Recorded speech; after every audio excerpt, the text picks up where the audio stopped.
I've always been obese since a child. When I used to dance and be very athletic, I was always the chubby girl of the friends.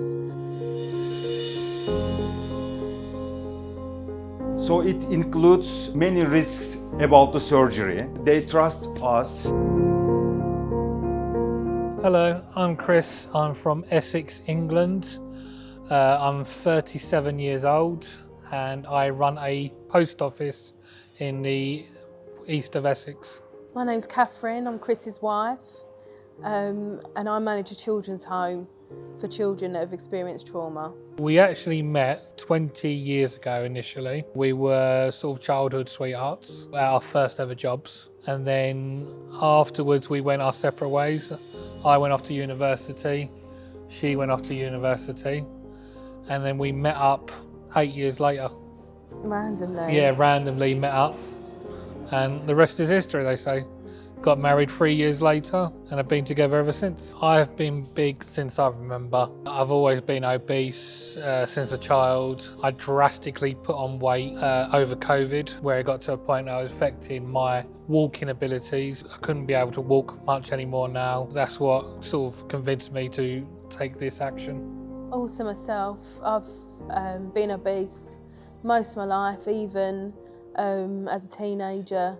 When I used to dance and be very athletic, I was still overweight and always the chubby girl of the friends. And then again, like Chris, during COVID, it started getting a bit more difficult. Our jobs, because we were key workers at the time, became very, very demanding, and we stopped taking care of ourselves to a point where we had to take drastic action to look after ourselves again. I couldn't go out anymore. I was basically, for the last 2 years, I've been pretty much housebound. I can't go out for walks. I couldn't go into London for a day out, where I used to enjoy going into London, see the old sights. Even going to a theatre, the thought of walking from a taxi to a theatre was difficult for me, especially. Even silly things like I had to plan going to the toilet, because standing up from a seated down position to walk to the toilet would hurt my knees and I would be in pain. You know, it was a funny joke at the end of the day, like me saying going to bed to actually go to bed would take 45 minutes because I had to brace myself to get up on my knees to walk to the bedroom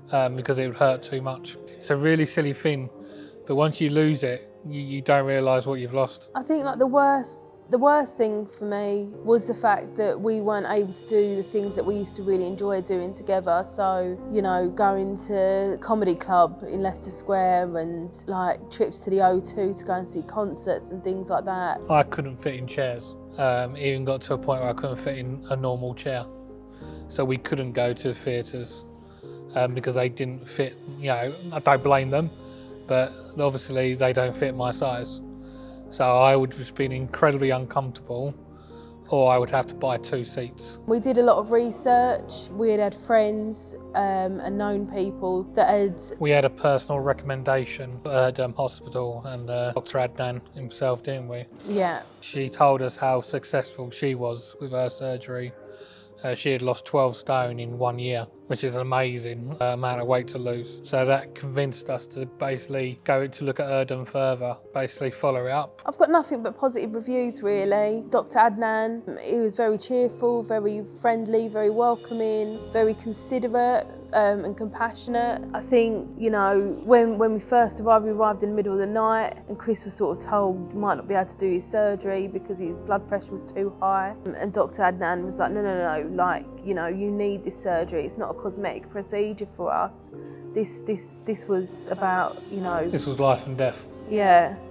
And he really understood that for us. And all the staff have been really lovely, really helpful, really supportive. What I liked about Dr. Adnan as well, he was honest. There was no, we just want your money. We're going to do the surgery because we want your money. He said to me there's risks. He said, because someone my size, there's risks. And he was very truthful with me. But he was also very truthful and he said that I am confident that he could perform it. And I trusted him on that. And his trust came through. Catherine, are you ready? Hello. Christopher and Catherine, our lovely patients. They trust us, and we decided to make the surgery. Everything was so perfect. The operation was so perfect. Now we are here. I'm sitting here now, like I said before, 3 days after surgery, 4 days after surgery, major gastric surgery on the highest scale of people they've performed on, which is, I think, a testament to how good he is at what he does. I think there's always like a bit of fear. Obviously, going abroad, you're not in your home country, you feel a bit exposed being so far away from home that something could go wrong. But I haven't felt so exposed. Trouble is, we're always at home, we're exposed to horror stories. You ever only hear horror stories. You don't hear of people that it's done well for. And that's who we've spoken to. We've spoken to all the people that it's actually done well for, where the news will just show you horror stories of people coming to Turkey for the operations. But actually, you speak to so many people that have been here and have done it and have had such great success and happiness from it. So for us, the hardest part is over, and we're looking forward to seeing some really positive results and getting back to you. Hopefully you see some pictures later on. Bye now. See ya.